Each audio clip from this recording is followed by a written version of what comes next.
Bonjour à toutes, bonjour à tous. Mon rôle est uniquement de dire qu'on est en train de commencer, de vous souhaiter la bienvenue. C'est notre troisième journée des sciences sociales. Le principe pour ceux d'entre vous qui ne seriez pas familiers avec ça, c'est de présenter des travaux qui ont été faits par les lauréats de la Fondation pour les sciences sociales pendant un peu plus d'1 an. Ce sont des travaux qui les conduisent à se réunir 3 journées entières pour échanger sur leur sujet de recherche, leur méthode de travail et préparer la restitution qu'ils font aujourd'hui. C'est une restitution qui est captée et que nous mettons en ligne sur le site vidéo. Donc, on est dans une chose normalement moderne, c'est-à-dire que la présence physique est bien, mais derrière, il y a l'accessibilité par le site et par l'Internet qui est quand même la méthode la plus efficace à beaucoup d'égards. Mais le plaisir d'avoir une salle, c'est que ça permet, dans la partie questions-réponses, à ceux d'entre vous qui êtes dans la salle, enfin ceux des personnes intéressées qui êtes dans la salle, de poser des questions et de dialoguer avec les chercheurs. Nous avons donc 4 séquences qui durent chacune un peu plus d'1 heure, 1h15, 1h20, et qui permettront d'entendre 2 ou 3 chercheurs à chaque séquence avec une personne qui anime la table et de débattre après les exposés des chercheurs. Il y a des pauses qui nous permettront de reprendre un peu d'énergie et un déjeuner pour ceux qui peuvent rester au déjeuner dans la salle que vous avez traversée en arrivant. Et donc je passe la parole à François Dubé, qui est le directeur scientifique de la Fondation.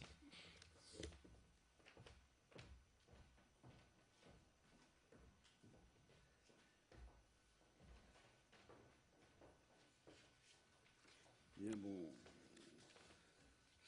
bonjour, je vais essayer très rapidement de présenter la journée et de justifier son organisation, même si je vais devoir faire preuve de beaucoup de rhétorique pour arriver à la justifier. Cette organisation. Alors, quand j'ai hérité du thème de l'héritage en succédant à François Héran, j'ai quand même été surpris. On se pose ce genre de questions, mais j'ai été intéressé du fait que l'on donne une définition relativement étroite de l'héritage, appartenant à un monde, celui des sociologues, dans lequel la notion d'héritage est devenue une notion si générale qu'elle ne dit plus grand-chose, puisqu'on hérite à peu près de tout, de la culture, de la langue, de la subjectivité, et je laisse les gènes de côté, mais tout est héritage. Là, on a pris une définition nettement plus sonnante et trébuchante de l'héritage, c'est-à-dire les pratiques de transmission de biens d'une génération à l'autre, ou les pratiques de legs. Et donc, je trouvais que c'est un thème qui avait une dimension pratique, une dimension un peu sociale et politique aussi, qui pouvait être très intéressante. Alors, j'ai dû participer à la sélection des candidats.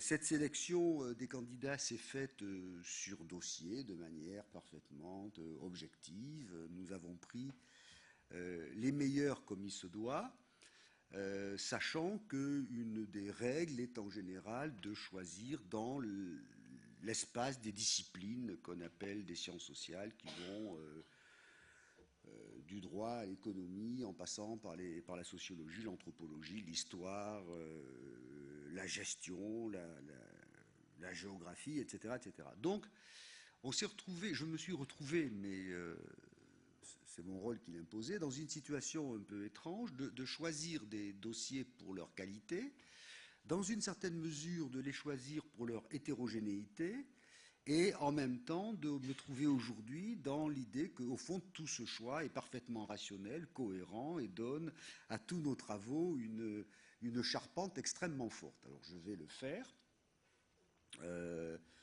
mais ça fait partie d'un exercice qui est à la fois pas complètement fictif, parce qu'il faut bien que les disciplines et les travaux dialoguent, mais en même temps on ne peut pas faire comme s'il y avait un dessin caché, comme disent aujourd'hui certains de nos amis, derrière tout ça. Alors, il y a quand même un certain nombre de points communs dans tous ces travaux. C'est que, bien évidemment, les mutations, on va dire, sociales les plus banales, les plus générales, notamment, évidemment, les transformations de la famille, d'une part, et d'autre part, l'allongement du temps de vie, transforment quand même assez sensiblement les pratiques d'héritage. D'une part, la famille n'est plus exactement ce qu'on croyait qu'elle était, et elle est même majoritairement plutôt pas ce qu'on croyait qu'elle était. Et d'autre part, les personnes âgées ont pris la désagréable habitude de vieillir de manière très longue, très coûteuse, très pénible, ce qui fait qu'il y a quand même des problèmes dans l'héritage de financement de la vieillesse. Donc ça, ce sont quand même deux thèmes qui vont traverser tous les travaux d'une manière ou d'une autre. On pourrait penser aussi aux effets des transformations de l'immigration, notamment entre le Mexique et les États-Unis, sur la recomposition des patrimoines et des familles. Ce sont des choses qu'on n'avait pas véritablement imaginées. Alors, pour essayer de trouver une capacité de discuter, de dialoguer et de faire que tout ça ait une certaine cohérence, cohérence d'ailleurs que l'on aimerait bien rendre à peu près visible dans un livre collectif qui reprendrait tous ces travaux-là. On a organisé le travail de la manière suivante. Alors je vais demander aux lauréats de cette année d'être indulgents, je vais les tordre un petit peu, quoi. Je vais vous faire dire ce que vous n'avez pas nécessairement dit, mais que vous auriez pu dire. Voilà. Bon. Premier thème de la première table ronde qui sera animée par Yvonne Flour, que je remercie, sera au fond la question de savoir comment la génération qui transmet essaie de contrôler sa transmission. Je trouve que c'est un thème que je n'imaginais pas, mais qui est très intéressant, en particulier à travers un certain nombre de techniques juridiques, de modalités, qui fait que on continue à avoir la main, pour parler comme ça, sur ce qu'on transmet, et on écoutera une communication de Véronique Barabé sur la création de sociétés qui permettent, grâce aux règles de gestion de ces sociétés,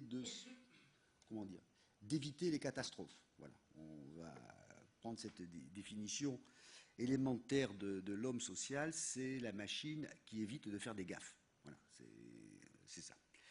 D'autre part, on écoutera aussi Gaël Ruffieux, alors c'est aussi un article assez technique sur les modalités de reprise des dons que l'on opère ou des transferts que l'on opère, qui fait que c'est aussi une façon de garder le contrôle de la transmission.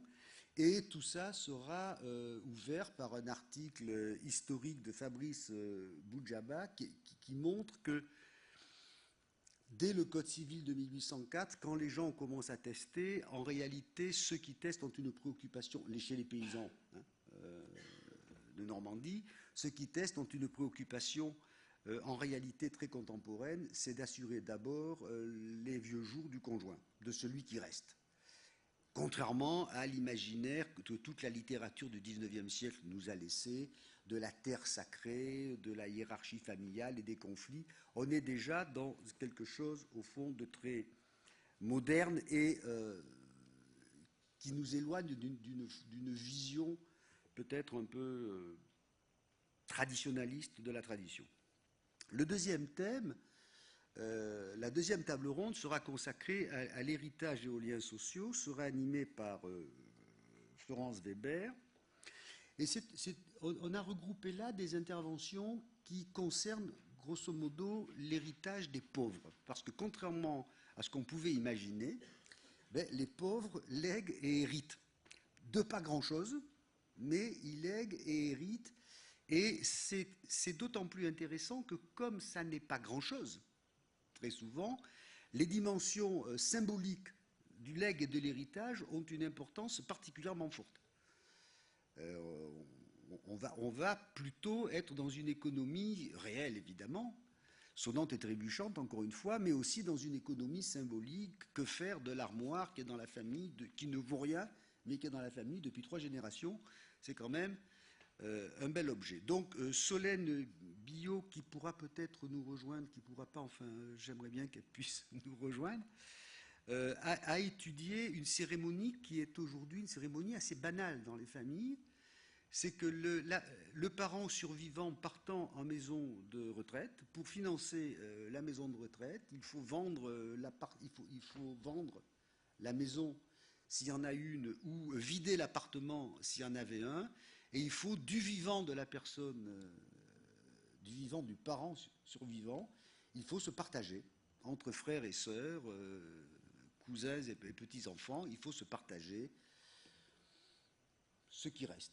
Et ces cérémonies de partage sont évidemment une manière d'entrer dans une sorte de drame et de système familial particulièrement intéressante, parce qu'au fond, ça met à nu la nature des liens. Voilà. C'est un révélateur. Et je crois que c'est intéressant parce que ce sont des pratiques qui ont de grandes chances de se généraliser avec les problèmes de financement de la dépendance. Autre papier qui est tout à fait dans le même esprit, c'est le papier, je lis mes notes, c'est le papier d'Emilia Sichmann qui a été fait en Argentine et pour une partie en France, qui fait que les personnes pauvres et qui entrent dans la dépendance vont utiliser la transmission du bail de location qu'elles possèdent, puisqu'on peut transmettre son bail de location, on ne transmet pas sa propriété, mais le droit d'usage d'un appartement, qui vont le transmettre non pas à leurs enfants, mais le transmettre à une famille élective, vont le transmettre aux personnes qui les aident dans cette période très difficile où elles ont besoin d'une présence, d'une personne qui fait les démarches administratives, qui va à la pharmacie, qui les aide, qui passe les voir, etc., etc. Et c'est très intéressant de voir comment se créent, y compris dans ces mondes-là, des modes de transmission qui sont aussi des manières, des formes d'assurance sociale plus ou moins explicites et plus ou moins reconnues par le droit. Il y a enfin le papier d'Aurélia Michel sur les rideaux, c'est comme ça qu'on dit, mexicain, qui est un système de propriété collective avec des droits accordés non pas aux individus mais à la collectivité, et qui montre comment l'immigration et les rideaux se sont mutuellement renforcés. Si je me trompe, vous me démentirez. C'est-à-dire que les rideaux mettent des ressources en faveur du couple qui immigre, et en échange, le couple qui immigre rend une partie de sa richesse à les rideaux, qui se renforce, qui crée d'ailleurs ce qui est une forme d'investissement de capital de les rideaux. Ce système-là serait aujourd'hui menacé de deux manières. D'une part, le droit est de plus en plus un droit des individus, de moins en moins un droit communautaire. Et d'autre part, le fait que les États-Unis ferment la frontière fait que ceux qui partent ayant peu de chances de revenir, parce que s'ils reviennent, ils ne repasseront pas, évidemment, on a un affaiblissement de ce mécanisme, mais il serait d'ailleurs intéressant de se demander si c'est vraiment une bonne chose.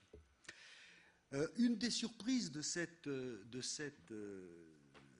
groupe, pour moi en tout cas, ça a été que les dimensions disons, métaphysiques de l'héritage, c'est-à-dire le rapport à la mort, qui est quand même pas rien, a été abordé par les gens, les chercheurs, dont on imagine a priori que ça n'est pas la préoccupation essentielle, à savoir des gestionnaires et des économistes. Ce sont eux qui ont posé cette question de trois manières.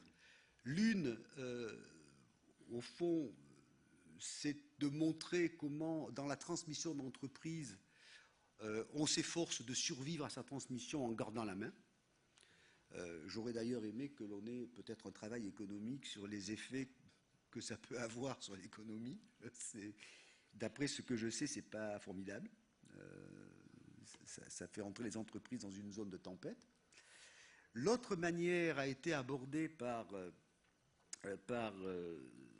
Bertrand Hurien en se demandant pour quelles raisons des gens lèguent une partie de leur fortune à des institutions culturelles. Et la réponse est à la fois simple et importante, c'est qu'on lègue non pas par générosité, non pas par altruisme à l'égard des générations futures, on lègue parce qu'on voudrait être immortel. Voilà. Donc, la conclusion est quand même très intéressante. Si les institutions culturelles veulent recevoir des dons, il faut qu'elles mettent des plaques avec le nom des donateurs, qui est ainsi le sentiment de survivre à eux-mêmes. Bon. Il expliquera ça mieux que moi, mais ça n'est pas rien, d'autant plus que c'est ce que les enquêtes internationales montrent à peu près partout. Et puis, il y a le papier d'Hippolyte d'Albis sur l'échec relatif, mais l'échec quand même, des produits financiers de type viager, qui après tout serait une bonne manière de financer les vieux jours. Vous donnez ce que vous possédez, ou une partie de ce que vous possédez, en échange, vous recevez suffisamment d'argent pour vieillir confortablement. La question est de savoir pourquoi ça ne marche pas.